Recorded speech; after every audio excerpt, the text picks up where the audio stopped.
Hello, welcome back to another video. I know Derby haven't played today, but the biggest news of the season so far has come out of Derby. Paul Clement has been sacked. What? Why? What the fuck's going off? It's come out of the blue completely. I did not see this coming at all. I have no idea where it's come from. I don't really know what to say about it, to be honest. But I thought I might as well make a video of it because obviously I'm making videos regarding Derby and I appreciate you lot for watching it. So I thought I might as well put it out there as well. So, my opinion, I don't really know where to start, to be honest. Like, Paul Clement, he had one way of playing football. In my previous videos, you've seen me say that Derby have one way of playing football. If a team press Derby, then we don't have a plan B to manipulate the game into our favour and to counteract other teams' tactics. So basically, when Paul Clement was in charge, if a team came up, seen the way that Derby is, and set up a stall to diffuse Derby's danger, then we had nothing. We generally had nothing to do, no plan B to do that. So why, if you see my last video, I was quite positive with the game against Fulham. I felt like it was the start of something. I like the way we shaped up. I like the way that we tried to play football. Except from the gap between from them scoring and us scoring, we were completely out the game. But other than that, I thought we were decent against Fulham, and I was quite hopeful and I felt like we was going somewhere. And then today, out of nowhere, nothing indicated that he was getting sacked at all, and all of a sudden he's bam gone.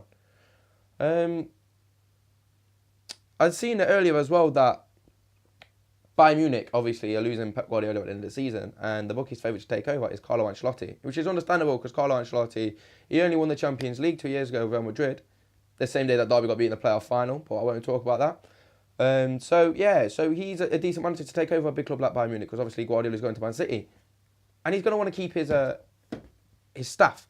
So obviously Paul Clement was his assistant manager, so he might want to take Paul Clement with him. Which makes sense because obviously you want to keep that. If you've got a good base, you want to take your whole team with you.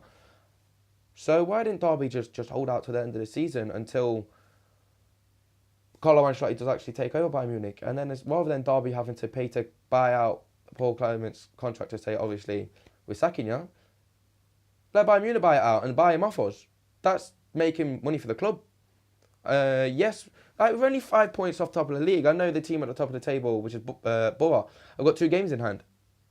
But they're not guaranteed to win them 2 games. So if they do lose them 2 games, that's only 5 points. 5 points we are off the top of the table. We've only had 7 games where we have played, where we haven't won. That's only 7 games. You imagine if he was a manager in the season when we got relegated from the Premier League. If it was every 7 games that a Derby manager didn't win, would have been sacked. We'd have had about 100 managers that one season. So I don't understand it. It's just 7 games, and then he's been sacked.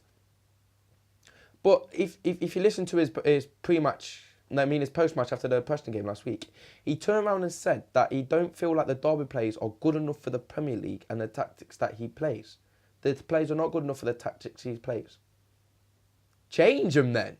You fucking idiot. If something doesn't work, you change it. That's just logic. That's general logic. If he's saying that he didn't have the players to play the tactic that he wanted to play, okay, change your tactic then to help the players that you've actually got. Because to me, like, you imagine going into work tomorrow and then your manager coming up to you saying, you're not good enough for your job. I could change the way I make you do your job, but I'm not going to. But you're not good enough for it.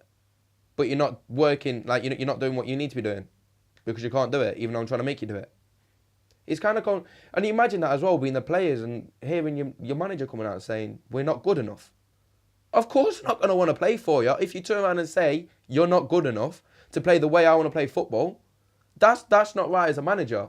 And it's mental. When watching the game on Saturday, I was watching it with my dad, and I turned around and I said to him, I was like, and also I've said in my videos as well, that the Derby players don't look passionate. They don't look like they want to actually wear the Derby shirt. That's something inside the changing room, that. And I think this is an indication of what? I think from obviously him getting sacked, I think it could have been Paul Clement. But like, if you look at Jose Mourinho last year, he was Chelsea's saviour. He won the league. He won the league for Chelsea. Not in the best style ever, but he tactically won them the league by parking the bus or setting up his stall to to win each game differently. He didn't have one style of playing football. If he played against a team who was high attacking, he sat the bus and counter attacked. And if he played against a team who defended, he then attacked against them. There's different ways of playing against different teams, whilst Paul Clement didn't have that. He had his own way. If a team got the better of Derby with that, then he just let them do it. He never really changed it. Like, he had plan A and plan A only, which isn't good enough. And then, obviously, when somebody leaves, somebody's got to come in and take over. And Darren Wassell has been appointed as the caretaker manager till the end of the season. And what do I think about this? I like it. I like it a lot. Because if you listen to when Mel Morris did buy the club at the start of the season, when he had his first interview explaining his goals and his ambitions for the club, one of his ones was he wants 5 or 6 players from the youth team to be in the first team in 5 years. So getting the academy manager, who's been the academy manager for Derby for years, since Nigel Clough brought him in.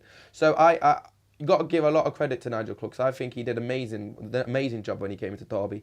Because obviously we'd just been relegated from the Premier League, was in a financial, not the best place. So we literally had to cut everything, and then obviously try and build as well, which he did. He built from the youth. He brought in Darren Wassell and stuff like that to help bring the youth system through. And then since that, then people like your Hughesy, your Hendricks, your Jamie Hanson, your Max Lowe have started pushing through to come to the first team, which is obviously what you want. If you look at Southampton, quite a lot of their players, even if they don't actually still play for Southampton, they've made money from them coming through the youth systems. Your world's most expensive player came through Southampton's youth. So why can't Derby do that? Which is what Ron Morris was trying to implicate. So coming back to the point, Darren Wassell taking over now at the first team. He's been the youth academy manager for it's like 4 or 5 years now, or maybe even longer. So he knows each player. He knows each player how they want to play football, what's their best position. So he can do one of Mel Morris's what he wanted. One of his plans for the club was bringing the youth players into the first team. So Mel Morris, if that was your plan, why didn't you do it to start with? Because when Paul Clement came in, it looked like amazing. He looked like an amazing manager. Because obviously he's going from Real Madrid, but he's come from Real Madrid and tried to keep things like he was still at Real Madrid with the tactics. Like, I understand that he wanted to play the 3 up top like he does, but Chris Martin, he's nothing like Benzema. He's not on the same level as Benzema. Johnny Russell and Ross Weisman, they're not nowhere near the same level as Ronaldo and Bale.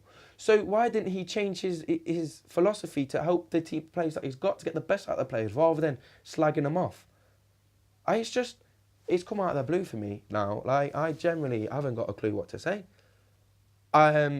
Because Mel Morris did say that obviously he wanted the 5-6 players from the youth team. So if that's your goal, set it up from the start to reach a goal quicker. Because you don't set a goal and then duck and weave and hope for the best to reach your goal. You set a goal and set a stall to reach a goal as quickly as possible. I do that myself. This is just the way I look. So why didn't he, like, if he wanted the 5-6 players from the youth team, why didn't he implicate Darren Wassell to the start of the season? But then if Darren Wassell now goes on to do well for Derby until the end of this season, even if it's just getting into the playoffs or getting us promoted, you've got to give him the job if he does a good. You've got to give it him full time if he does a good job, and I like the way that it's going. I think it's completely the wrong timing, not the way to do it.